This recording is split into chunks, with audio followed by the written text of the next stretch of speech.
Ya, fokus nabung itu adalah cara untuk teman-teman bisa selamat dalam jangka panjang. Dan beberapa exchange ya, ini udah ada fitur yang namanya automatic DCA. Kalau teman-teman assign misalkan pakai 100 juta, kamu beliin lah ya 10 juta. Bahkan bisa ya setiap hari, bisa setiap minggu. Ini dia bisa mengeksekusi supaya teman-teman memperoleh yang namanya average price ya, yang terbaik.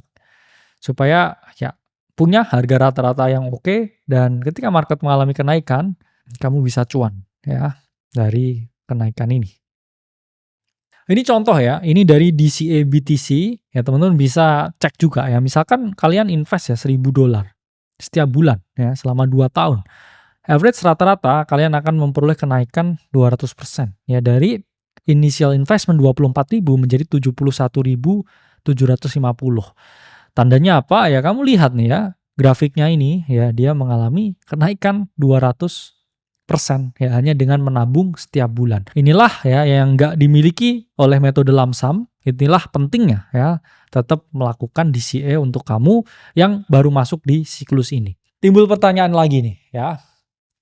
Saya mau beli Bitcoin sekarang. Saya nggak telaten kalau mau DCA, kalau mau nabung. Saya cuman mau beli dan juga lupain apa yang harus saya lakukan. Kalau itu, ya teman-teman bisa menerapkan Bitcoin maksimum 10% dari total harta yang teman-teman miliki.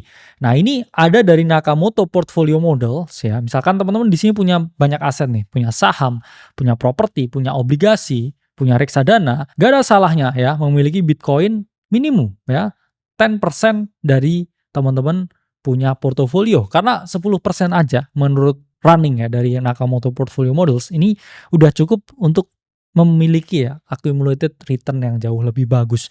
Sehingga ya di sini kalau kita lihat ya, portofolio dengan Bitcoin 10% ya ini memiliki return yang sangat bagus daripada yang tidak memiliki Bitcoin sama sekali. Meskipun ya resiko drawdown-nya ini tinggi. Bitcoin ya seperti yang saya bilang bergerak dengan siklus ya, naik signifikan, turunnya juga signifikan, dan juga naik signifikan dan turunnya juga signifikan. Itulah mengapa ya teman-teman harus keep in mind dan juga maksimum 10% ya dari portofolio yang kita miliki. Itu adalah modul mengenai strategi exit dan juga mengenai ya cara membeli Bitcoin, membeli kripto yang benar dengan alokasi portofolio yang teman-teman miliki. Kita akan menjelaskan jauh lebih mendalam di modul untuk member-member Akademi Kripto, dan ini hanyalah ya salah satu modul yang bisa teman-teman lihat. Kalau teman-teman merasa bermanfaat, teman-teman bisa ikutin ya lanjutannya sebagai member Akademi Kripto. Sampai berjumpa di modul selanjutnya.